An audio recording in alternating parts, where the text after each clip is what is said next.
Jangan Anda merasa saya jauh dari Allah. Jangan Anda merasa saya sudah dekat dengan Allah. Tidak. Semua orang tidak akan pernah terbebas dari dosa. Gak ada manusia suci. Itu tandanya Anda sedang dijaga oleh Allah. Kalau Anda sudah dijaga oleh Allah, jangan keluar dari penjagaan itu. Sayang. Sayang. Tapi ketika Anda merasa baik, jauhi itu. Karena mungkin Anda terjebak dalam kesalahan. Jadi jika Anda tidak mampu berlomba dengan orang soleh meningkatkan kebaikan, sebaiknya segera Anda berlomba dengan para pendosa untuk berubah jadi lebih baik. Istighfar. Kalau Anda sudah istighfarnya benar, mohon ampun kepada Allah, dosa sudah dihilangkan, di antara tandanya. Jadi kalau ada orang sholat baca kalimat wajjahtu, setelah sholat lisannya tidak sesuai ketentuan Allah, pandangannya melanggar ketentuan Allah, telinganya melanggar ridha Allah, ada yang salah dalam semua itu. Kita bermohon pada Allah Subhanahu wa taala, semoga hari ini kita mendapatkan bimbingan dari Allah Subhanahu wa taala sehingga seluruh aktivitas kita bisa bernilai kebaikan-kebaikan yang diridhai oleh Allah dan bisa memperberat timbangan kita di akhirat nanti insyaallah. Demikian pula kita dijaga dari berbuat maksiat, dosa-dosa baik kecil apalagi yang besar, yang dengan itu insyaallah jika maksiat sudah bisa ditinggalkan, maka kebaikan-kebaikan akan muncul dan dengan itu cinta Allah akan diturunkan dan dosa-dosa kita menjadi terampuni insyaallah. Untuk itulah kita harus berupaya mengenali dulu bagaimana cara kita mendekat kepada Allah, termasuk bagaimana cara kita menghindari hal-hal yang tidak disukai oleh Allah Subhanahu wa taala. Dengan pengetahuan itulah amal mudah untuk dilakukan, pahala bisa diraih dan kedekatan bisa dibangun. Mustahil seseorang bisa melakukan satu perbuatan jika dia tidak bisa mengetahui dan mendalami ilmunya, maka perbuatan tersebut tidak akan mungkin dilakukan dengan sempurna. Seperti halnya seringkali orang terjebak berbuat salah, bukan ia tidak mampu untuk menghindarinya, karena tidak tahu dan tidak mengetahui pengetahuan tentang hukum-hukum terkait dengan aktivitas yang ia kerjakan. Karena itulah kita mencoba untuk menggali kembali hal-hal yang harus dijauhi dalam kajian di subuh ini berdasarkan keterangan kita dari Ad-Dhahabi, yaitu mengenai pembahasan Al-Kabair, dosa-dosa besar yang harus ditinggalkan, harus dijauhi, yang tidak diridhai oleh Allah Subhanahu wa taala. Mudah-mudahan dengan pelajaran kita ini, setelah mengetahui hukum-hukumnya, resiko-resikonya, maka itu menjadi benteng bagi diri kita untuk menghindari perbuatan-perbuatan maksiat yang dibenci oleh Allah Subhanahu wa taala dan Rasul-Nya. Karena itu langsung saja kita coba mulai bahasan kita di pagi ini, dan alhamdulillah kami duga sudah dibagikan kopinya. Ya, ini kitabnya kami bawakan, kemudian kopinya juga teman-teman sudah dapatkan dan mudah-mudahan sudah didapati oleh Anda sekalian. Bagi yang belum mendapatinya, barangkali insyaallah nanti dilihat berapa kira-kira kurangnya, dan nanti insyaallah mudah-mudahan bisa disusulkan untuk mendapatinya. Dan insyaallah yang kami tampilkan ini masih asli kitabnya, ya, yang masih berbahasa Arab ya, termasuk kopiannya. Jadi faedahnya kita nanti insyaallah sedikit banyak bisa mempelajari ya bahasa-bahasa ini dari kitab aslinya dan memberikan kosakata-kosakata lebih. Mudah-mudahan dengan pelajaran kosakata ini, kalau subuh kita bisa ambil beberapa kosakata saat diterapkan dalam bacaan Al-Quran, kita bisa lebih memahami dan mengerti tentang maksud bacaan-bacaan yang kita bacakan atau kita pelajari itu. Bismillahirrahmanirrahim. Di pertemuan lalu kita sudah bahas tentang makna Al-Kabair. Saya pernah terangkan ya, Al-Kabair jamak dari kata kabir, yang mungkin muncul dua hal dari situ. Ada jamaknya disebut dengan kibar yang menandakan sisi positif, ada juga yang menandakan sisi negatif yang pada umumnya diistilahkan dengan nama Al-Kabair.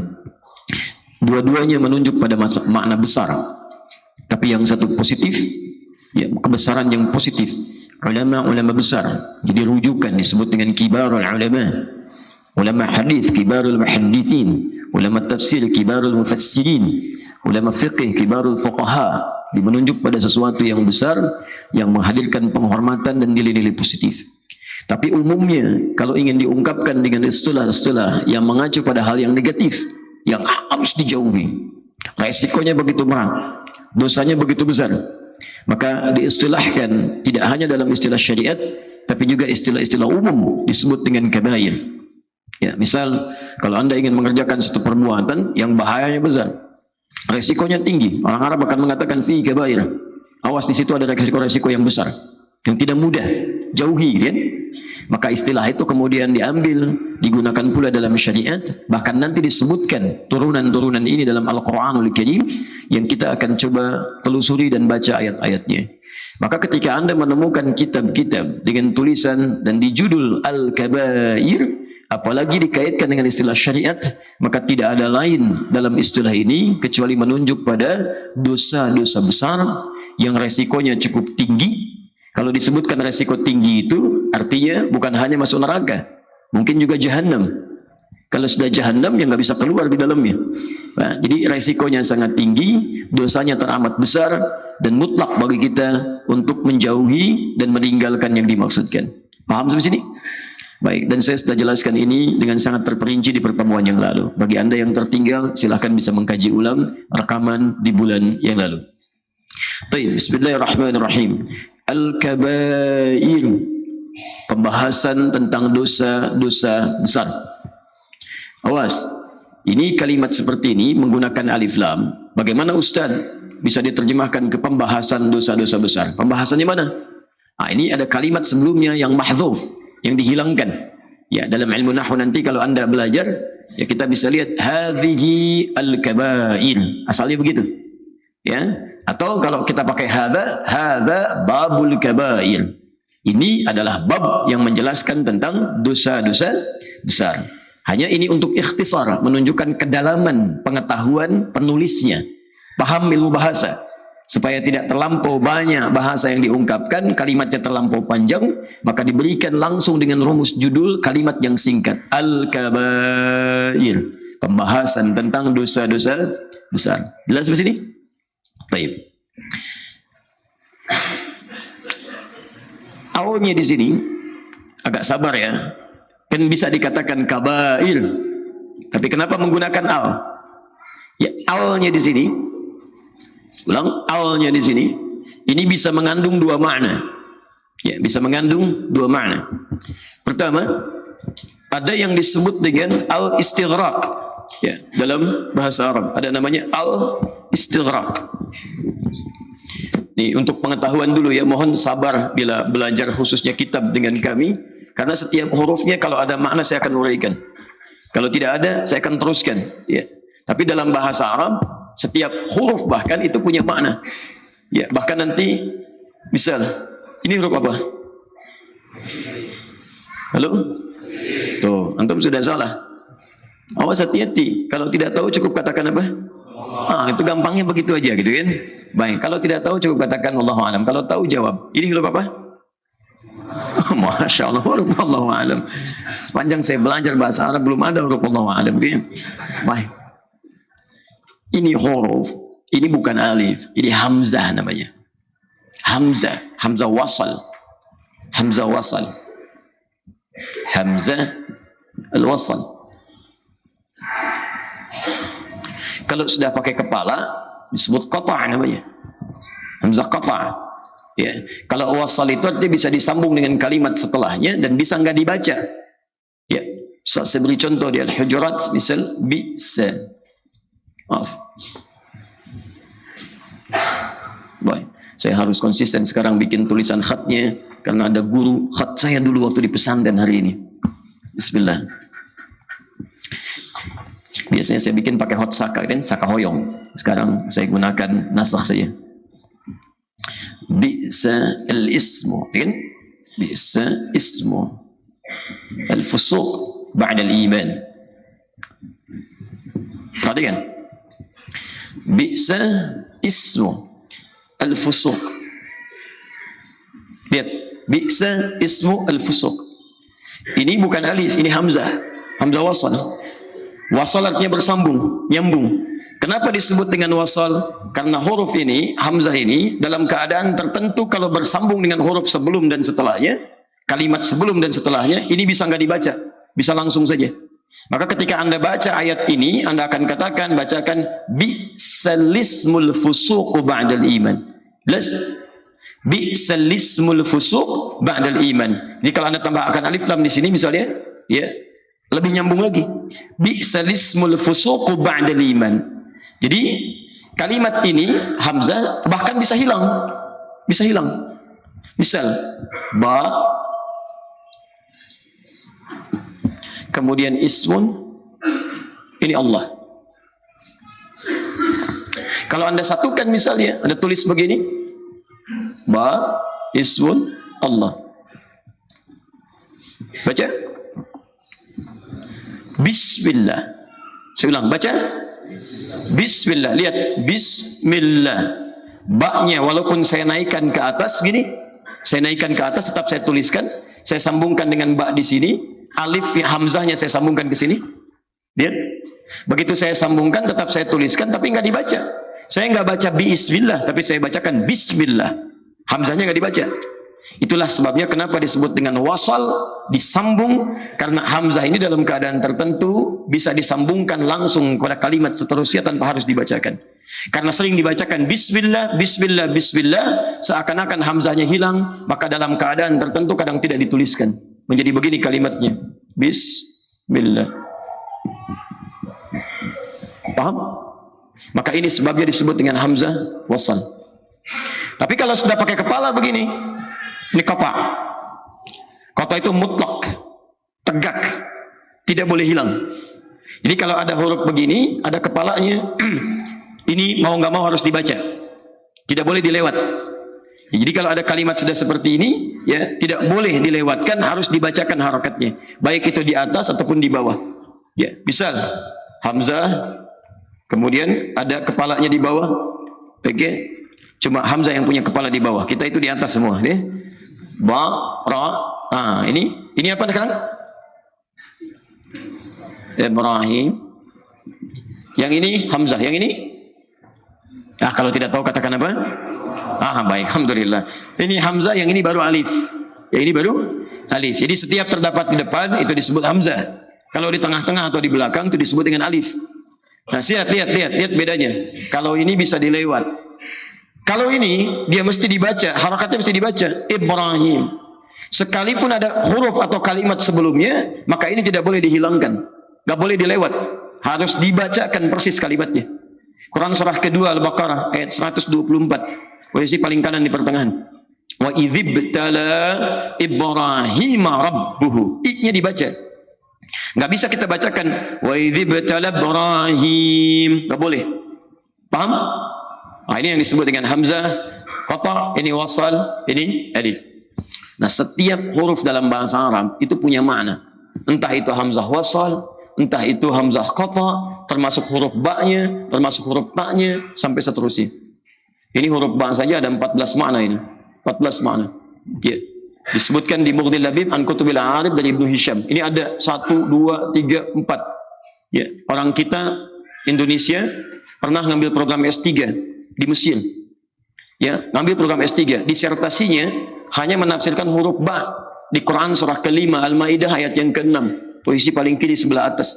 Dalam hal wudu itu, ketika menyebutkan mengusap kepala menggunakan ba, wamsahu bi ru'usikum ba. Itu menafsirkan huruf ba itu, dapat doktor apa? Ini. Ayo antum yang belum dokter tuh, masih banyak huruf ta, huruf tha gitu. Sampai dengan huruf ya. Masya Allah, luar biasa lah. Sekarang al, dan supaya agak cepat kita ya, waktu kita terbatas hari ini. Al-kabair. Bismillah. Bisa dikatakan kabair, tapi di sini dimasuki huruf al dulu. Al. Apa maksud al di sini? Di dalam bahasa Arab, khususnya di ilmu nahwu nanti, setidaknya jika satu kalimat diawali dengan al, itu bisa menunjukkan dua makna. Dua makna. Pertama, al-nya bisa berarti al-istighraq namanya. Diistilahkan dengan al-istighraq.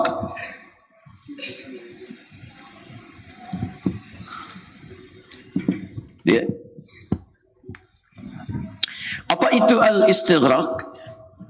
Al-istighraq itu adalah huruf ya, alif dengan lam, al, yang menunjuk pada makna bermakna komprehensif, luas, dalam, mencakup keseluruhan. Jadi jika satu kalimat misalnya dimasuki oleh al bermakna istighraq, maka kalimat ini ingin menunjuk seluruh maknanya dengan sifat yang luas, tidak berkurang sedikit pun, seluruh kedalamannya. Saya beri contoh, lihat aplikasinya. Misal di Al-Fatihah setelah Bismillahirrahmanirrahim kita bacakan apa? Alhamdulillahi Rabbil Alamin. Ingat ada alnya. Alhamdulillah.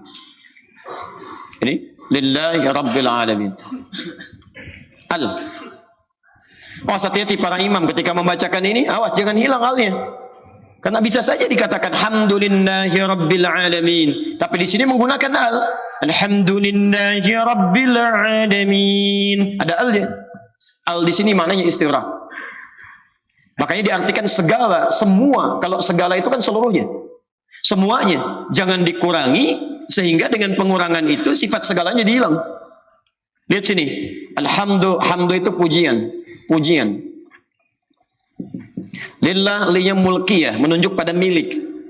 Ketika dimasuki dengan al, maka Anda mengatakan seluruh pujian, segalanya, baik yang kecil, yang menengah, yang besar, yang kita dapatkan dalam kehidupan, maka kita ikrarkan semua pujian itu bukan punya saya, semuanya milik Allah Subhanahu wa Ta'ala. Paham? Makanya orang-orang yang mengerti dengan ini, ketika mengucapkan Alhamdulillahi Rabbil Alamin, apapun yang nampak unggul dari dirinya, dia nggak akan mau dipuji. Karena dia sudah katakan 17 kali dalam sehari. Kalaupun ada yang nampak bagus, itu bukan punya saya, semua milik Allah. Semua milik Allah. Cuman kemudian Allah titipkan kepada saya seakan-akan seperti kemampuan itu untuk menghadirkan rasa syukur dari diri kita. Jadi kita diberikan kesempatan mendapatkan pahala lewat syukur. Kita nggak punya pujian itu. Jadi kalau Anda merasa punya kelebihan dalam sesuatu, sebetulnya itu cuma titipan bagaimana Anda bisa belajar bersyukur dari itu. Sebab kalau nggak dititipkan yang seperti itu, Anda nggak bisa tahu tentang syukur. Pahala nggak bisa diraih. Seperti Allah titipkan masalah untuk Anda belajar sabar. Sebab kalau nggak ada seperti itu, bagaimana bisa memaksimalkan sabar? Paham ya? Maka dari itu ketika Muslim mengatakan, seorang beriman mengatakan, mengikrarkan Alhamdulillahi Rabbil Alamin, maka dia tidak akan pernah mau menjadikan pujian-pujian itu melekat pada dirinya. Lillah, lillah, lillah. Masya Allah, akhi, anak antum di luar biasa. Ranking 1 terus, Masya Allah, luar biasa. Apa resepnya? Alhamdulillah. Sudah, semua milik Allah. Kalau kita cuma ketitipan saja, kalau ada pujian-pujian semuanya milik Allah. Kita cuma berikhtiar. Jadi orang yang mengikrarkan kalimat ini, dia tidak akan mengambil bagian dari pujian itu. Jangan diambil. Akhi, anak antum luar biasa itu. Juara 1 terus, apa resepnya? Alhamdulillah, semua milik Allah. Semua pujian kembali kepada Allah. Ya, saya juga berperan sih sedikit-sedikit. Kalau malam saya ajarin, ibunya tuh hampir nggak tidur mas dalam semalaman. Masya Allah. Nah, itu bukan Alhamdulillah. Jelas ya? Nah, jadi kalau Anda sudah katakan al, maka jangan pernah mengambil bagian darinya sehingga makna ini bisa berkurang. Seperti halnya, jangan kurangi nilai pujiannya. Karena Anda mengatakan istighraq seluruhnya, jangan kurangi itu. Seperti kalimat-kalimat Anda ketika Anda sakit misalnya, kaki keseleo luar biasa, harus operasi, begitu dioperasi misalnya, cuman keseleo sebetulnya, tapi ada duri yang masuk, infeksi, Anda nggak sadar, dioperasi. Begitu dijenguk teman sudah bisa jalan, Masya Allah. Assalamualaikum akhi, Alhamdulillah, Waalaikumsalam warahmatullahi wabarakatuh. Bagaimana kondisi? Alhamdulillah, sudah bisa jalan nih. Ya, tapi sedikit-sedikit. Jangan pakai ya. Kalau pakai ya, berarti Anda mengurangi nilai pujian itu. Jelas ya? Sudah bisa makan sekarang? Alhamdulillah. Ya, walaupun. Nggak apa-apa pakai walaupun. Jadi kalau Anda sudah katakan Alhamdulillah, maka kalimat tapi, seakan-akan, kalaupun, ya itu hilang semua. Karena dengan kalimat-kalimat itu ketika keluar Anda mengurangi nilai yang dimaksudkan. Jelas sampai sini? Maka ketika kita mengucapkan kalimat al, bentuknya istighraq, ini ingin menghadirkan segala jenis yang terkait dengan kalimatnya. Paham? Baik, Adz-Dzahabi memulai kitabnya dengan tulisan kabair ditambah dengan al. Al-kabair. Seakan-akan ingin memberikan pesan kepada kita yang akan saya uraikan di kitab saya ini bukan hanya dosa-dosa besar, tapi segala jenis dosa-dosa besar yang dihadirkan dalam Al-Quran, yang dituntunkan oleh Rasulullah untuk ditinggalkannya. Jadi saya tidak akan meninggalkan bagian terkecil dari dosa besar ini. Saya akan turunkan seluruh jenisnya. Paham?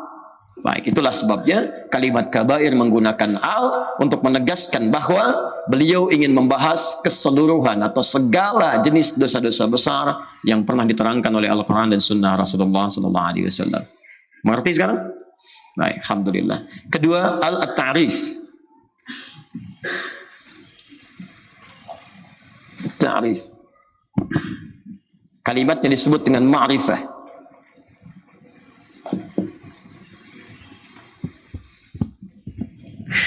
Ta'rif adalah al yang difungsikan untuk mengkhususkan sesuatu, menjadikan hukumnya spesifik atau memiliki aturan tertentu, punya ketentuan yang sifatnya khusus. Lawannya disebut dengan nakirah, namanya nakirah, umum, bebas. Jadi kalau kalimatnya tidak menggunakan al dalam bentuk ta'rif ini, namanya disebut dengan nakirah, umum, bebas, nggak ada ketentuannya. Saya beri contoh. Kalimat salat misalnya dalam Al-Quran, salat.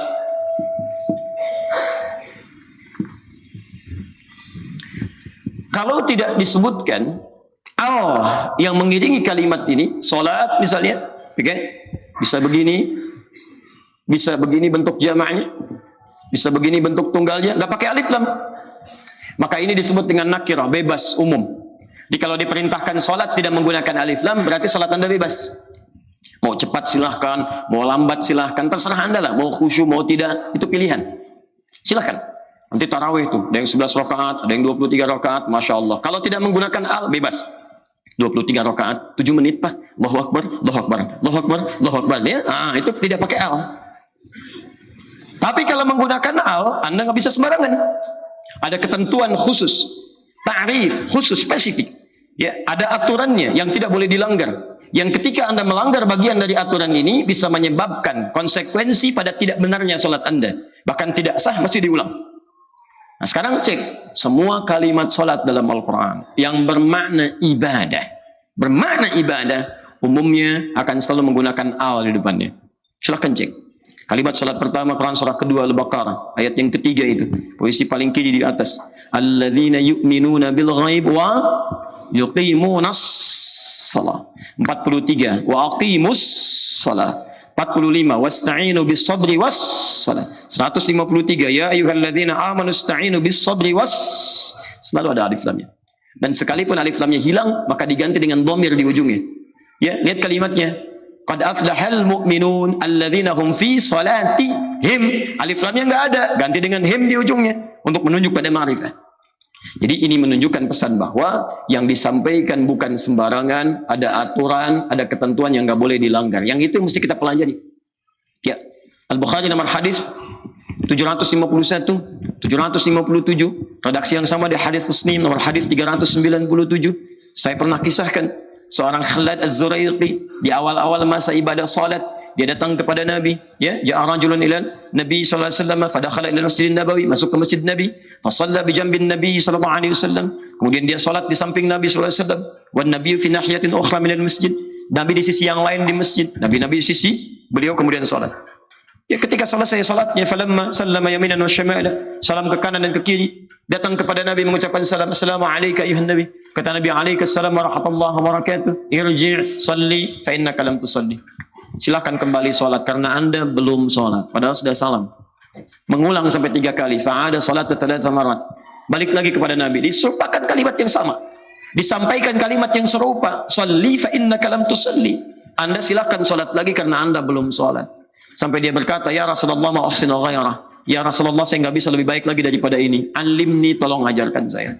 Maka dikatakan oleh Nabi, idza qumta ila shalah asbighul wudu. Kalau Anda ingin sempurna salatnya, sempurnakan wudunya dulu. Begini caranya. Kata para ulama fikih, melihat hadis ini menyimpulkan, ini orang ternyata yang salah dari wudunya juga sudah keliru. Kalau yang salah cuma salatnya, Nabi akan langsung ajarkan cara salatnya. Tapi ketika diajarkan dari wudunya, ini menunjukkan pesan ada korelasi kesalahan dalam wudu dengan kesalahan dalam salat. Pulang ke rumah, lihat anak Anda. Ketika anak Anda wudunya tidak sempurna, pasti salatnya pun akan berdampak. Silahkan cek. Ya, maka poinnya ketika menggunakan alif lam, ya, ketika menggunakan alif lam ini ingin menunjuk makna khusus yang berbeda dengan yang lainnya. Nah, jika ingin Anda terapkan makna yang kedua ini pada kalimat al-kabair, seakan-akan ingin memberikan kesan bahwa saya, kata Al-Zahabi, ingin menjelaskan tentang jenis-jenis dosa besar yang terdapat dalam syariat Al-Quran ataupun hadis secara keseluruhan, serta menunjukkan ketentuan-ketentuan yang khusus terkait dengan dosa besar ini yang membedakannya dengan dosa-dosa yang lainnya, dan hal-hal yang bukan menjadi dosa yang kadang-kadang mungkin dianggap sebagai dosa. Paham sampai sini? Beliau bukan hanya ingin menjelaskan tentang jenis-jenis dosanya, tapi juga ingin menerangkan tentang ketentuan-ketentuan spesifik terkait dengan ini yang membedakan dengan dosa-dosa yang lainnya atau membedakan dengan istilah-istilah yang lainnya. Jelas? Ini baru sudah berapa menit ini pembahasan kita? Bismillah. Jadi kita kenali dulu isi kitabnya. Kalau sudah mengatakan seperti ini, berarti ada banyak manfaat yang kita dapatkan di dalamnya. Kita akan kenali semua jenis dosanya, plus segala ketentuan yang terkait dengannya. Jelas? Halo, jelas? Belum saya uraikan nih. Baik. Bismillah. Yuk kita mulai. Al-Kabair, pembahasan tentang dosa-dosa besar dengan segala jenisnya dan segala ketentuannya. Demikian kita terjemahkan dengan pendalaman keilmuan kita yang telah kita uraikan. Apa itu al-kabair yang dimaksud di sini? Ma nahallahu wa rasuluhu anhu. Ma nahallahu wa rasuluhu anhu. Yaitu segala. Awas, maknanya di sini segala. Segala. Jadi kalau sudah diungkapkan satu kalimat dengan makna maka ini menunjuk keseluruhan tanpa kecuali. Saya ulang, menunjuk pada keseluruhan tanpa kecuali. Ayo praktek. Quran surah ke-59 ayat ke-7 di mushaf standar posisi paling kanan di pertengahan di ujung ayatnya. Perhatikan kalimatnya. Wa ma atakumur rasulu fakhudhu wa ma nahakum anhu fantahu wa ma atakumur rasul, dan segala semua yang pernah dituntun oleh Rasul. Jadi kalau Nabi pernah bawa segala ketentuan, contoh, maka semuanya, kata Allah, lihat kalimatnya, semuanya jangan dipisah-pisah. Fakhudhu, cepat ambil, itu yang terbaik. Jadi kalau Anda mendapatkan ketentuan dari Nabi, kata Quran, ambil semuanya, jangan dipisah-pisah. Dari bangun tidur sampai tidur lagi. Ya, tidak hanya ibadahnya ritual saja, awas, hati-hati. Sholatnya seperti Nabi, tapi cara makannya tidak seperti Nabi. Cara minumnya tidak seperti Nabi. Hati-hati, cara bicaranya tidak seperti Nabi. Semuanya ambil. Hati-hati, awas, hati-hati. Berpakaiannya tidak isbal, tapi mulutnya isbal. Awas. Itu tidak seperti Nabi. Hati-hati, pandangannya isbal. Itu tidak seperti Nabi. Jadi antum jangan pisahkan ketentuan satu dengan yang lainnya, tapi antum harus turunkan semua ketentuannya. Pelajari dari yang paling kecil sampai yang paling besar. Dari yang sederhana sampai yang paling kompleks. Sesuai kemampuan kita, kita kerjakan sedapat mungkin. Paham sampai sini? Baik, kalimat yang sama maksud saya jelaskan di sini, saya contohkan di Quran supaya antum saat baca Quran ngerti maksudnya. Jelas ya? Baik, bismillah. Ma nahallahu, yaitu semua segala, al-kabair itu segala yang pernah dilarang oleh Allah. Awas, sehingga antum nanti jangan pisah-pisahkan. Oh, yang ini dosa besar, yang ini enggak, padahal sama-sama besar. Awas, hati-hati. Oh, musyrik itu dosa besar, tapi kalau numpang-numpang ke tempat ibadah yang lain itu sih enggak. Musyrik itu dosa besar, tapi kalau mengucapkan selamat pada agama lain itu bukan. Musyrik dosa besar, tapi kalau mengucapkan semua agama sama menuju pada Tuhan yang sama itu sih enggak. Kan awas, hati-hati. Kita harus turunkan dulu, jangan dipisah-pisahkan. Jangan-jangan itu unsur bagian dari hal yang dilarang. Kalau termasuk bagiannya sama-sama dosa besarnya. Jelas ya? Baik, teruskan. Segala yang dilarang oleh Allah Subhanahu wa taala, wa rasuluh, dan rasulnya. Dan rasulnya. Awas, kenapa ada kalimat rasul di sini? Untuk menegaskan bahwa boleh jadi secara spesifik larangannya tidak muncul di Quran. Secara spesifik.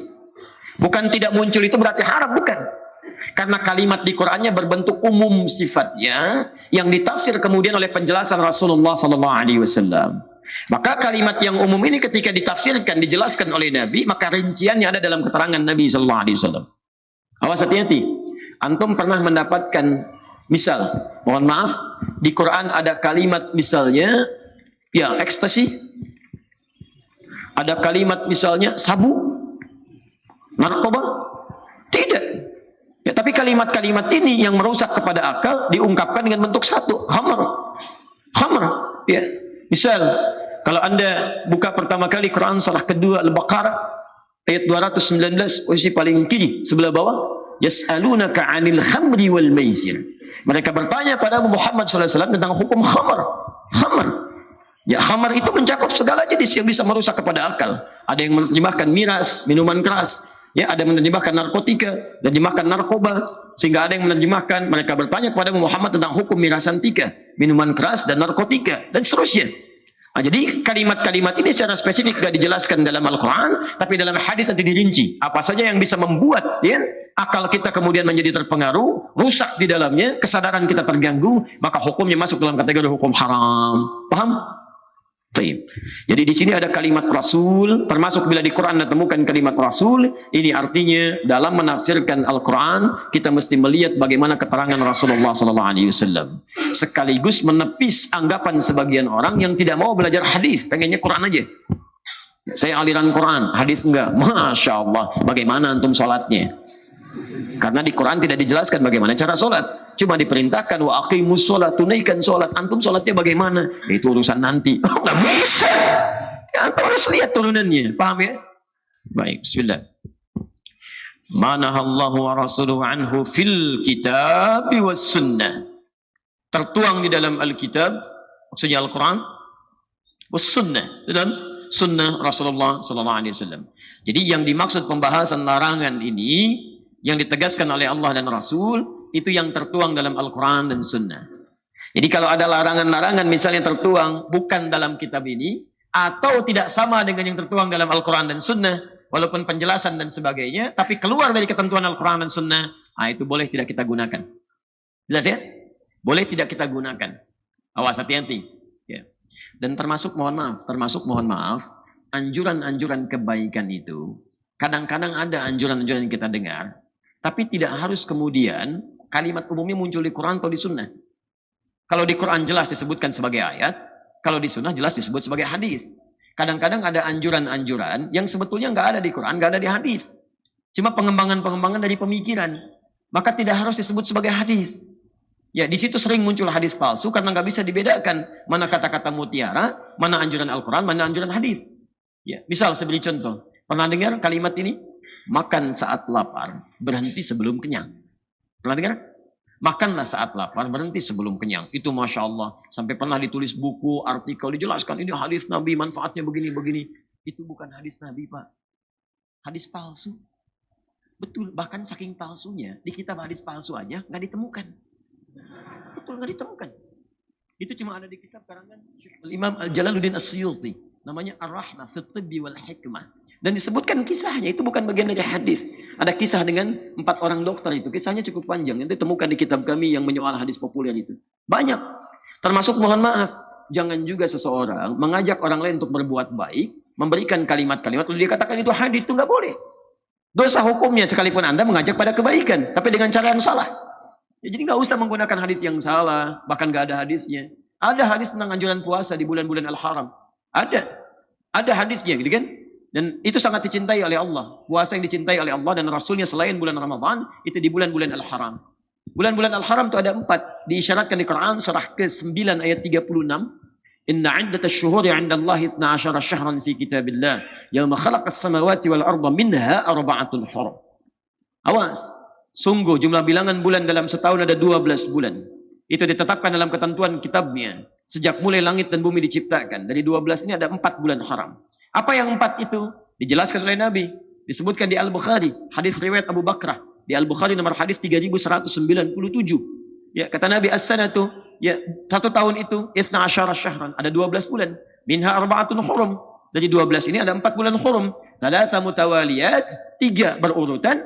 Yang 1 terpisah. Yang berurutan ini Dzulqa'dah bulan ke-11. Dzulhijjah bulan ke-12, Al-Muharram bulan pertama, wa Rajabun Mudhar ma baina Jumada wa Sya'ban. Dan Rajab yang terletak antara Jumada bulan ke-6 dengan Sya'ban bulan ke-8. Nah, di 4 bulan ini teman-teman sekalian, itu ada anjuran silakan ingin memperbanyak puasa, boleh. Ya, jadi tidak harus dikhususkan di Rajab. Silakan misalnya Dzulqa'dah boleh puasa, kemudian Dzulhijjah selain hari rayanya boleh puasa, kemudian Al-Muharram boleh puasa. Jadi kalau Anda tanya, bolehkah puasa di bulan Rajab? Boleh. Dan tidak harus dibatasi, silakan. Ya, silakan. Misalnya tingkatkan yang belum pernah Seninnya, Kamisnya. Kalau sudah Senin Kamis tambah dengan Ayyamul Bidnya. Sudah lewat tambah dengan puasa Daudnya. Boleh, silakan. Ya, sehari puasa, sehari tidak. Ya, misal besok Anda misalnya Ahad ingin puasa, Seninnya tidak, Selasa puasa, Rabunya tidak. Ya, itu silakan, tidak ada masalah di situ. Puasa Daud. Salat Daud tidak ada. Subuh salat, duhur tidak, asar salat, maghrib tidak. Itu ngaram, ya. Bismillah. Jadi Al-Dhahabi ingin menyampaikan yang saya maksudkan dengan dosa-dosa besar ini adalah setiap larangan Allah dan Rasulnya yang tertuang dalam Al-Quran dan Sunnah. Jadi beliau ingin mengatakan yang nggak ada di Al-Quran dan Sunnah nggak akan masuk buku saya ini. Jelas ya? Baik, nanti kita akan lihat penjelasannya. Juga demikian wal athar anis salafis salihin. Wal athar juga riwayat-riwayat yang tersambung kepada as-salaf as-salihin. Masya Allah, kalangan terdahulu salaf yang saleh.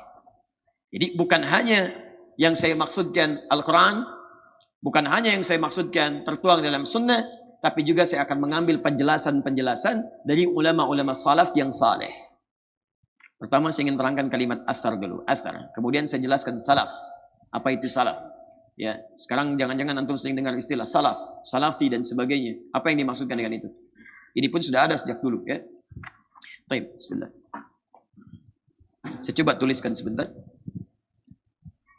Oh, jelas insyaallah ya? Jelas? Ambil antum sehat berarti. Belum ya? Athar. Al-athar. Bismillah. Kelihatan sampai ke belakang? Ibu kelihatan di belakang? Baik, alhamdulillah. Kalau tidak saya besarkan. Athar ini, athar. Fokus. Asalnya bermakna jejak yang tampak dari satu aktivitas. Jadi kalau Anda berjalan, misal jalan, ada jejaknya, jejak tapak-tapaknya, maka ini disebut dengan athar, asal kalimatnya athar. Anda jalan, kemudian ada jejak di situ. Itu disebut dengan athar. Kalau ini semua dikumpulkan, sehingga jadi satu pedoman kita untuk mempelajarinya atau mengikutinya, maka dijadikan kalimatnya menjadi ma'thur. Ma'thur.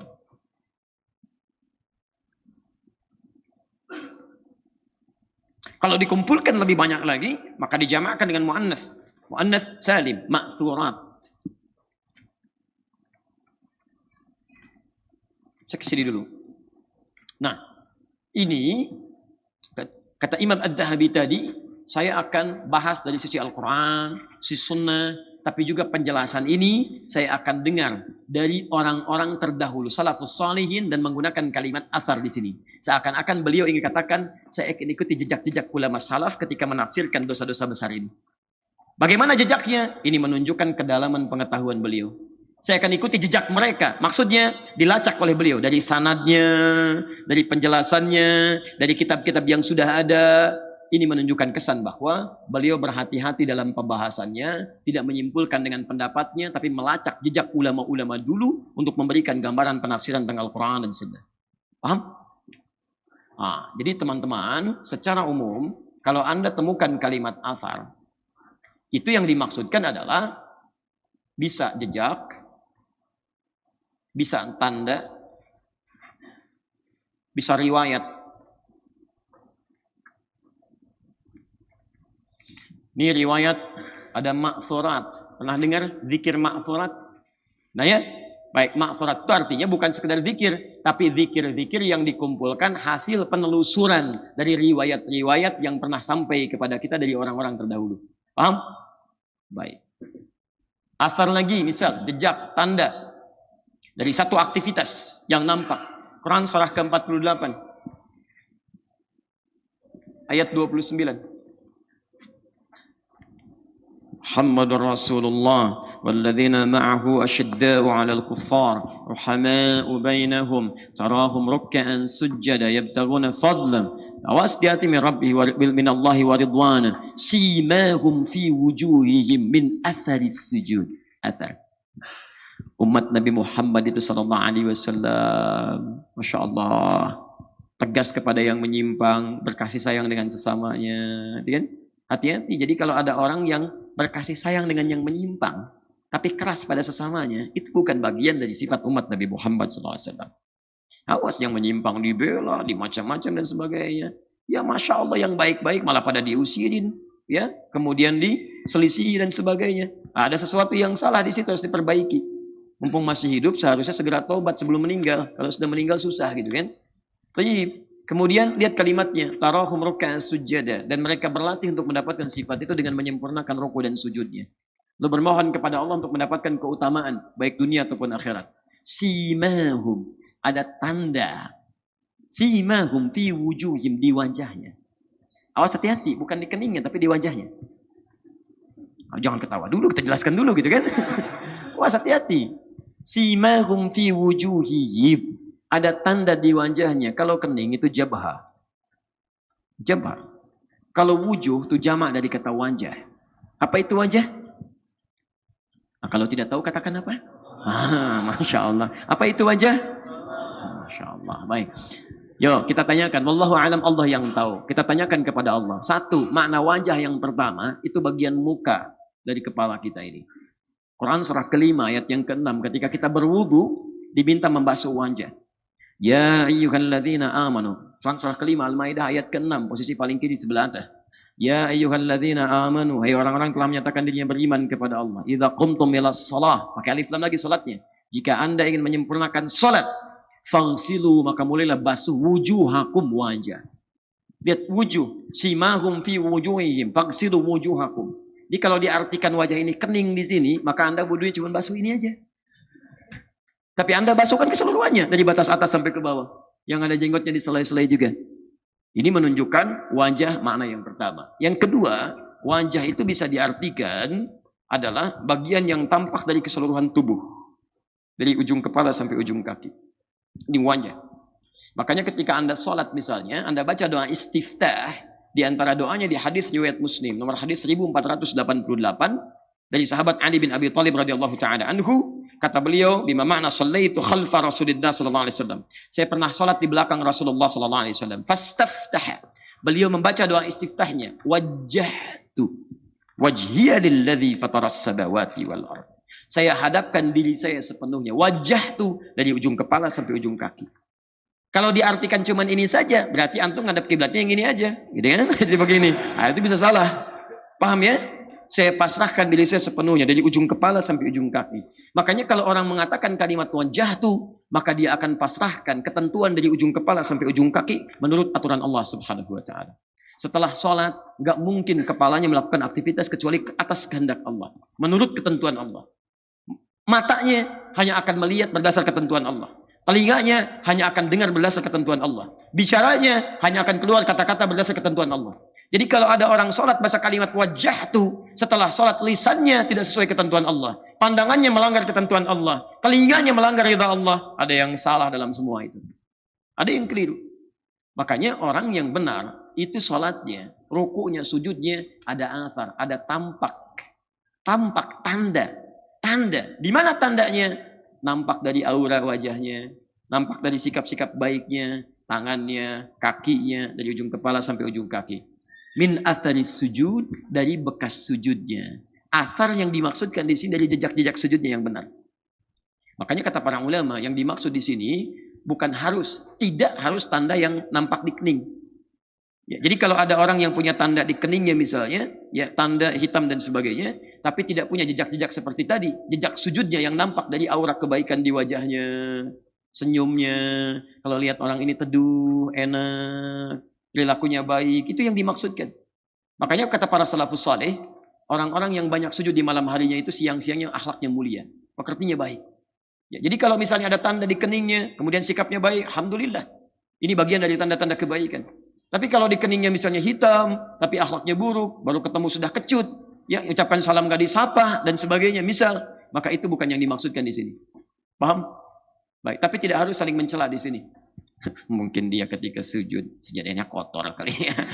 Berdampak pada kotornya akhlak. Itu tafsiran antum, belum tentu begitu. Jangan begitu gitu ya. Jidat aja hitam, nggak nyangka tuh. Ketika Anda bilang nggak nyangka, itu Anda sedang nyangka tuh. Allahumma shalli ala Muhammad sallallahu. Masih ada waktu? Sampai jam berapa kita? Oh jangan, 7:30 sudah ada kajian berikutnya ya. Kita berhenti di kisaran 6:30 insya Allah ya. Baik. Jadi jam 6 lebih sedikit kita berhenti dulu. Kalau ada pertanyaan kita bahas. Kalau tidak ada kita bisa cukupkan untuk bisa menunaikan salat syuruk insya Allah. Wa qad dhamanallahu ta'ala fi kitabihil aziz. Dan Allah telah memberikan jaminan. Ini mohon betul antum fokus pada ini. Karena ini tawaran langsung dari Allah dan tawarannya bahkan disebut sebagai jaminan. Kalau Allah sudah menjamin, itu mustahil bisa dilanggar. Dan tidak ada yang bisa merusak jaminan Allah Subhanahu wa taala. Wa qad dhammanallahu ta'ala fi kitabihil aziz, dan sungguh Allah telah menjamin, yang dituangkan jaminan itu dalam kitabnya yang agung. Liman ijtanabal kaba'ir, bagi siapapun yang mau menjauhi dosa-dosa besar. Awas, hati-hati. Kalimatnya menggunakan man. Man itu artinya menunjuk kepada orang umum tanpa batas. Di sepanjang dia sudah baligh, maukah laki-laki, perempuan, besar, kecil, tua, muda, dia pernah berbuat salah, atau bahkan dia ingin menjauhi kesalahan-kesalahan itu. Dan terkhusus di dalam kalimat ini, liman ijtanabal kaba'ir, yang mau menjauhi dosa-dosa besar, ada jaminan dari Allah Subhanahu wa taala kepada siapapun orangnya. Wal muharramat, dan segala yang diharamkan. Jadi ini menunjukkan pesan bahwa, ingat ada tambahan di sini, ijtanabal kaba'ir wal muharramat. Wa di sini itu wawu tafsir, bukan sekedar ataf. Ya. Liman ijtanabal kaba'ir, liman ijtanaba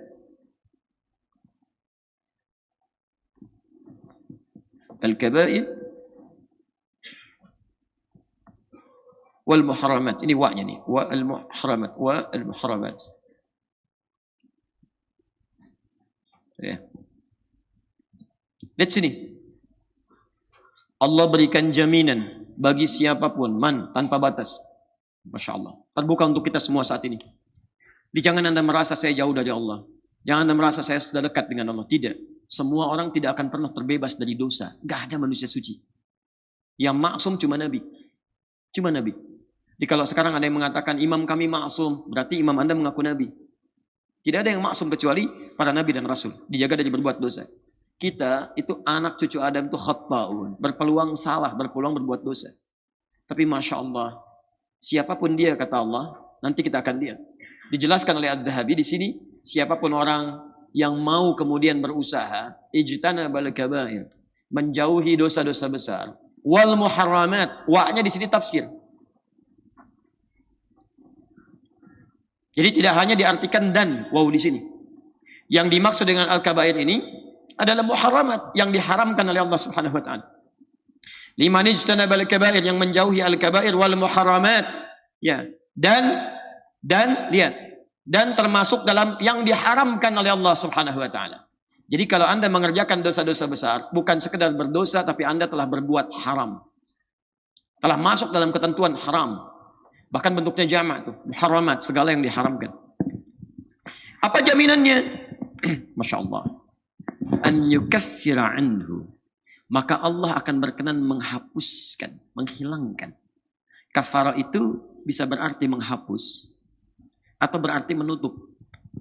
Menutup. Ya, jadi misal, kalau ini ada tulisan kemudian dihapus.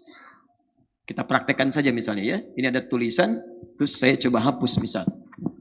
Tadi sih ada yang ngapusin itu ya. Sekarang nggak ada. Lihat sini. Perhatikan, ini saya hapus. Masih ada tulisannya? Tidak. Tapi ingat, kadang-kadang tulisan kalau tintanya begitu pekat tidak bisa hilang keseluruhannya. Masih ada tanda-tanda. Kabair begini nih. Kalau Anda berbuat dosa besar, tidak mudah untuk menghapusnya. Kadang pelan. Makanya daripada Anda menghapus di kemudian hari, lebih baik Anda mencegahnya, jauhi dia. Paham ya? Paham. Nah, tapi kalau Anda mau menjauhi yang seperti ini, menjauhi ini, maka Allah akan berkenan menghapus yang kecil-kecil. As-saghair. Hilang semuanya. Jadi kalau tintanya ringan-ringan, mudah dihapusnya. Tuh, lihat yang paling atas. Ada nggak? Nggak ada, karena nggak ada tulisannya dari sebelumnya. Cuma ada noda-noda, saya hilangkan, hilang semua tuh, bersih. Jadi kalau Anda berkenan mengerjakan, amal soleh dengan menjauhi yang besar-besar, maka otomatis kata Allah Subhanahu wa taala, nanti kita akan lihat, ketika yang besar dijauhi, otomatis yang kecil tidak akan pernah dikerjakan. Akan dilindungi oleh Allah Subhanahu wa taala. Bagaimana cara melindunginya? Yang kedua, yukaffir. Kata kafar di sini bisa diartikan menutup. Ini saya beri contoh misalnya. Lihat sini teman-teman sekalian. Fokus, lihat ya. Apa di belakang ini? Kalau tidak tahu katakan apa? Alhamdulillah. Lihat sini. Ini ada gelas, air ya dari botol. Kemudian saya simpan di belakang gini. Botol air, saya simpan di belakang begini. Asalnya kelihatan. Tapi kemudian saya tutup ini. Maka pekerjaannya disebut dengan kafar. Kafar. Diserap ke dalam bahasa Inggris jadi kafar. Kafar. Kafar itu kan penutup. Itu serapan dari bahasa Arab. Banyak di bahasa Inggris. Sugar. Gula, sugar. Itu dari sukar. Sukar, dari bahasa Arab. Ya. Maka kafar sesuatu yang tertutup. Tutup begini. Jelas?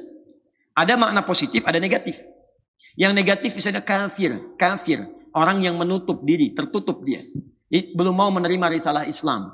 Belum mau menerima dakwah. Belum mau menerima hidayah. Jadi dia menutup dirinya. Sehingga disebut dengan kafir. Makanya ketika Nabi mengajak orang-orang dulu di masa beliau, kemudian mereka menutup diri. Gak mau merespon dakwah. Disebut kafir. Kul ya ayyuhal kafirun. Katakan, hei orang-orang kafir. Karena ketika diajak oleh Nabi, mereka menutup diri. Kata Nabi, kalian masih menutup? Ya, iya, memang kami menutup. Mereka gak marah. Makanya ketika disebut kafir, mereka nggak marah karena mereka paham. Mereka orang Arab, ngerti bahasa Arab, tinggal di Arab, bahasa Arabnya fasih. Ketika turun ayat, kul ya ayyuhal kafirun. Katakan, hei orang-orang kafir. Apa? Kafir? Mereka biasa aja lah. Ya, kami memang masih menutup diri. Nggak apa-apa Muhammad. Kami masih menutup diri. Ya kalau mau sih kita gantian aja. Kami nyembah Tuhan kamu sekarang, besok kamu nyembah Tuhan kita. Turun kul ya ayyuhal kafirun. Di orang Arab, tinggal di Arab, paham bahasa Arabnya fasih, nggak marah. Yang paling aneh itu bukan orang Arab, nggak ngerti bahasa Arab, nggak bisa bahasa Arab, disebut kafir, kamu kafir ya. Tidak benar itu. Oh, Masya Allah. La haula wala quwwata illa billah. Tapi kalau kita masih sopan, Pak, masih sopan, Islam itu indah, penuh dengan akhlak, adab, gitu kan. Yang belum menerima disebut kafir, masih tertutup. Bandingkan dengan kepercayaan lain, disebut domba. Domba-domba yang tersesat. Sudah domba tersesat lagi, kan tidak mudah itu.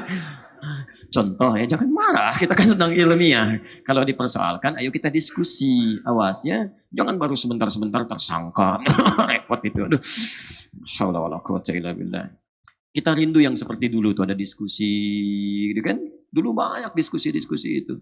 Ya banyak sekali kayak Sidik Amin diskusi, kan? Hasan diskusi. Saya bertemu dengan cucunya tuh waktu di Terawas datang. Biasa itu. Ya termasuk dengan non muslim kalau ada belum kesepahaman diskusi yang baik. Wajadilhum billati ya ahsan. Ya, awas bahkan Quran mengatakan jangan berdiskusi dengan cara yang baik, Bung. Bukan, Quran tidak mengatakan diskusi dengan cara yang baik, diskusi dengan cara yang terbaik. Terbaik, paling elok, paling bagus. Makanya dulu indah itu. Indah. Termasuk dalam aliran-aliran mengaku dalam Islam. Ya dulu ada aliran datang ke Kiai Haji Sidik Amin. Saya tahu itu, saya pernah baca bukunya. Ada kan? Beliau kisahkan itu.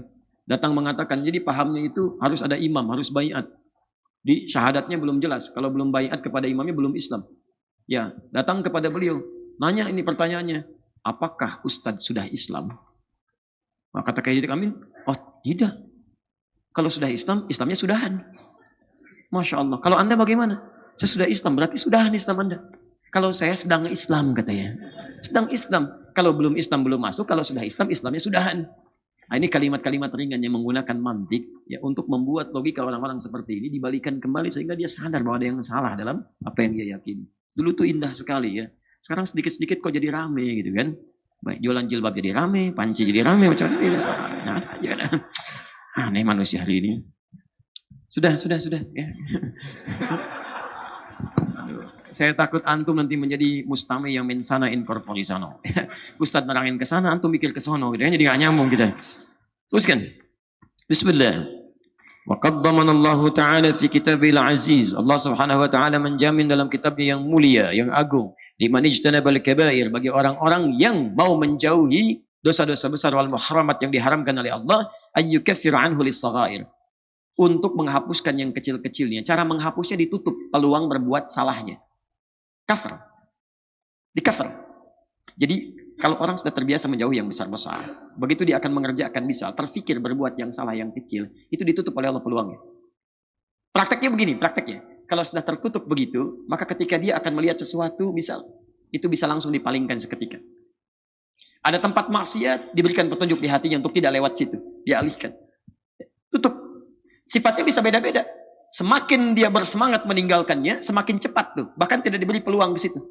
Diajak nonton yang bermaksiat di situ. Sebelum diajak, dia sudah diberikan kesibukan yang lain. Sehingga ada penolakan untuk bisa menolak ajakan itu. Pindah. Begitu ada tayangan yang tidak bagus, sebelum dia lihat sudah dipalingkan. Tiba-tiba ada kesibukan lain. Ada panggilan, ada telepon, dan macam-macam. Demikian caranya. Ada yang sifatnya, misalnya, karena sifat menjauhinya baru sebatas-sebatas belum maksimal, dia masuk dulu ke situ, tapi langsung dipalingkan. Begitu keluar dari sini, kan, di depan misalnya ada aurat terbuka, ada sebagian yang lebih sangat dekat dengan Allah, langsung dipalingkan, tidak lewat situ. Tapi ada sebagian lewat situ sebagai ujian, untuk bisa menghilangkan hal-hal yang kecil itu. Begitu melihat seperti itu, langsung dipalingkan. Astagfirullah. Paling. Seketika. Ditutup seketika, dia palingkan. Jadi kalau Anda sudah bisa mendapatkan yang seperti itu Masya Allah. Itu artinya Anda sedang dijaga oleh Allah Subhanahu Wa Taala. Di TV lihat tayangan tidak baik, langsung Anda pindahkan channelnya. Bahkan Anda ganti. Bahkan kalau semakin tinggi iman Anda, nggak mau Anda punya yang seperti itu. Dah, tinggalkan. Dengar yang tidak baik, Anda langsung pindah. Itu tandanya Anda sedang dijaga oleh Allah. Kalau Anda sudah dijaga oleh Allah, jangan keluar dari penjagaan itu. Sayang. Lewat, lihat aurat terbuka. Astagfirullah. Masya Allah. Lisan Anda astagfirullah, tapi mata Anda nggak berpaling. Itu yang tidak tepat. Lis-saghair minas sayyi'at, maka akan dihapuskan, dijaga dari berbuat yang kecil-kecil yang keliru, termasuk yang menimbulkan keburukan. Liqaulihi ta'ala, yang itu berdasarkan firman Allah Subhanahu wa ta'ala. Harus ada dalil. Kalau Anda mengatakan keterangan Allah, mana dalilnya? Kita lihat. Ini ada di Quran surah keempat An-Nisa ayat 31. Posisi paling kanan nanti bisa Anda lihat. In tajtanibu kaba'ira ma tunhauna anhu nukaffir 'ankum sayyi'atikum wa nudkhilkum mudkhalan karima. Masya Allah. Kita lihat nanti. In. Apa itu in? Baik, saya terjemahkan dulu dengan kalimat umum, baru kita lihat segi gramatikalnya untuk mendapatkan keindahan bahasa Al-Quran. Terusin ya. Sampai bersih ya. Saya tulis, semoga Allah berikan pahala kepada antum. Tidak cukup dengan amin, antum bantuin juga. Karena jangan sampai ngerjain yang banyak-banyak gitu. Kenapa beliau terus yang hapus ya? Mungkin penghapus lebih dekat kepada antum. Baik. In tajtanibu, jika kalian mampu menjauhi kaba'ir, dosa-dosa besar, ma tunhauna anhu, yang dilarang bagi kalian untuk mengerjakannya, nukaffir ankum, maka dengan itu kami akan hapuskan dari kalian sayyi'atikum, keburukan-keburukan kalian. Masya Allah. Ini kalimatnya tidak hanya menyebutkan saghair, tapi langsung sayyi'at. Sayyi'at. Dari kata sayyi dijamakkan sayyi'at. Kalau jamak itu sedikit atau banyak? Banyak. Artinya semua. Jadi kalau Allah sudah berkenan menghapuskan dosa-dosa dari kita, maka keburukan-keburukan kita akan ikut hilang. Makanya ciri orang yang bertobat kepada Allah, kalau benar tobatnya, di antara tandanya sifat buruknya akan hilang. Ya, sedikit demi sedikit hilang. Demi Allah saya katakan tidak ada manusia sempurna, teman-teman. Gak ada yang sempurna. Belum tentu orang soleh sekarang tidak punya masa lalu yang kelam. Ayo kembalilah kepada Allah. Jangan mengira Anda soleh, fala tuzakku anfusakum. Jangan mengatakan diri Anda suci. Adi Hidayat soleh ya baik, belum tentu. Mungkin Allah cuma tutup aib saya saja, sehingga tidak tampak pada Anda. Tutup. Jadi ketika Anda merasa berbuat salah, selalu ada peluang pintu terbuka untuk berubah menjadi lebih baik. Tapi ketika Anda merasa baik, jauhi itu, karena mungkin Anda terjebak dalam kesalahan. Jadi jika Anda tidak mampu berlomba dengan orang soleh meningkatkan kebaikan, sebaiknya segera Anda berlomba dengan para pendosa untuk berubah jadi lebih baik. Istighfar. Kalau Anda sudah istighfarnya benar, mohon ampun kepada Allah, dosa sudah dihilangkan, di antara tandanya Anda berubah jadi lebih baik. Lebih santun, lebih senang ke masjid. Itu tanda pertama dari Allah bahwa Allah sudah menerima taubat Anda. Dekati Allah dengan kebaikan. Sempurnakan. Ingat betul ini, tidak ada orang sempurna. Tidak ada orang sempurna. Ketika Anda berbuat salah, kemudian ada tanda untuk kembali kepada Allah, itu tanda cinta Allah. Dekati Allah, berubah. Mudah-mudahan selalu ingat, kita akan wafat kapanpun. Ketika Anda ingat itu, maka ada dorongan kita untuk berubah insya Allah. Mudah-mudahan diwafatkan dalam keadaan husnul khatimah. Teman-teman, kalau sudah kita dapatkan itu, Masya Allah. Wa nudkhilkum mudkhalan kariba. Dan Allah akan masukkan Anda ke tempat masuk yang mulia. Mulia. Ya, jadi bisa diartikan dalam fase dunia, sikap Anda lebih mulia, tutur Anda lebih mulia, sikap Anda lebih mulia, dan bisa diartikan dengan fase akhirat, ditempatkan di tempat mulia di akhirat, di jannahnya. Dan tidak sedikit dulu di masa sahabat Nabi, ada orang-orang tindakannya begitu luar biasa. Banyak maksiatnya. Kalau orang Bandung bilang baragajul katanya, ya, banyak sekali keburukan dan sebagainya, segala halnya gitu kan. Tapi Masya Allah, inilah dia, maut tidak pilih-pilih kapan datang. Begitu muncul tanda untuk berubah, tergerak dia berubah. Bersyahadat kepada Nabi, berjanji untuk tidak mengulangi. Naik ke atas untanya. Begitu naik untanya kepeleset, jatuh ke lubang, dia ikut meninggal. Ikut meninggal. Baru mau berubah, taubat, masuk Islam, bersyahadat, meninggal. Kata Nabi, ini manusia paling beruntung. Tidak bercampur keimanan dengan kezaliman. Maksudnya masuk Islam, meninggal dunia. Tidak ada peluang berbuat maksiat. Ini beruntung sekali. Kita tidak tahu teman-teman, siapa yang pernah berbuat maksiat besar saat ini. Tapi terbuka peluang untuk bertobat. Anda jangan tunda. Begitu ada peluang bertobat kepada Allah. Siapa tahu ini hari terakhir antum. Pagi terakhir antum. Tayyib. Ini.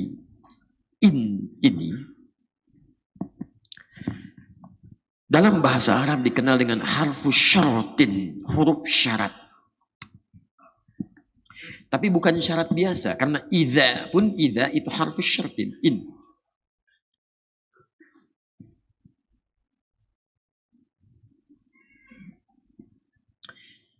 Ini huruf syarat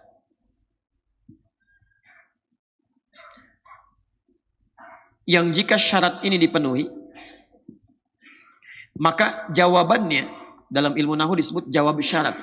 Pemberiannya, jawab syaratnya akan diberikan dengan sangat cepat, tanpa jeda. Sangat cepat. Tanpa huruf yang lain lagi. Beda dengan idza. Kalau idza itu huruf syarat. Tapi biasanya jawab syaratnya, pemberiannya atau respon lebih tepat responnya. Karena tidak harus pemberian, bisa jadi amal. Responnya masih ada jeda walaupun cepat. Langsung tapi masih ada huruf perangkai di sini. Misal, idza jaa nasrullah wal fath. Jika sudah datang pertolongan Allah, jika sudah datang pertolongan Allah. Wa ra'aitan nas yadkhuluna fi dinillahi afwaja. Anda akan lihat di antara tandanya orang-orang berbondong-bondong mendekat kepada Allah Subhanahu wa taala, bersyahadat. Fathu Makkah maksudnya. Maka responnya ketika ini datang, Allah akan memberikan Fathu Makkah ini. Allah akan memberikan orang-orang banyak mendekat kepada Allah. Jika ini semua datang, maka cepat respon, cepat menggunakan fa. Fasabbih bihamdi rabbika. Fa pakai fa, sabbihnya menggunakan fa. Sabbih. Fa. Jawab syaratnya pakai fa.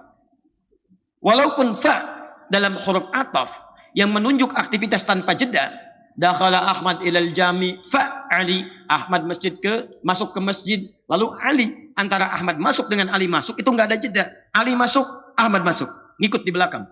Kalau pakai wawu ada jedanya. Kalau pakai thumma jedanya jauh. Tapi di sini yang paling menarik masih menggunakan huruf. Kalau kalimatnya sudah tidak menggunakan huruf lagi, misal sabbih, itu artinya sama sekali cepat, luar biasa. Seakan-akan gak ada sekat. Ahmad masuk, Ali masuk. Antara Ahmad dengan Ali, walaupun tidak ada jeda kan masih ada jarak kan? Nah, tapi kalau tidak menggunakan fa-nya hilang. Ini menunjukkan cepat, luar biasa. Seakan-akan sekilat diberikannya. Responnya cepat. Perhatikan, setiap menggunakan in, maka umumnya fa-nya akan hilang. In tajtanibu kaba'ira ma tunhauna an. Jika Anda mau menjauhi dosa-dosa besar yang kami larang. Kami larang ini semua. Lihat, fa-nya hilang. Yukaffir ankum sayyi'atikum. Yukaffir tanpa fa. Allah tidak katakan fa yukaffir, tapi Allah katakan yukaffir. Yukaffir. Awas, lihat cara bacanya. Yukaffir, cepat. Awas, jangan salah. Yukaffir, salah gitu kan. Bisa keliru. Imam, hati-hati kalau baca Quran. Lihat kalimatnya. Instajtanibu, jika Anda mau menjauhi dosa-dosa besar. Kaba'ira ma tunhauna anhu, dosa-dosa besar yang kami larang. Maka dosa-dosa kecil Anda keburukan Anda, yang mungkin Anda pernah lakukan, sifat dan sikap Anda, yukaffir anhu sayyiatikum, ankum sayyiatikum. Yuk, tidak menggunakan fa. Maka Allah akan respon dengan cepat.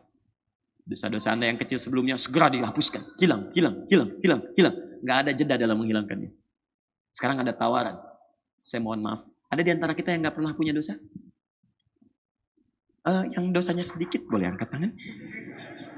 Ayo. Yang besar? Yang banyak? Yang banyak banget? Oh, saking banyaknya. Banyak yang nggak ngangkat tangannya. Kan? Ini menunjukkan banyak kesalahan yang kita perbuat. Kesalahan yang sedikit disebut sayyi. Sayyi. Awas. Sifatnya disebut dengan su. Su. Sumbernya nafsu. Nafsu. Nafsu itu mengarahkan kepada su.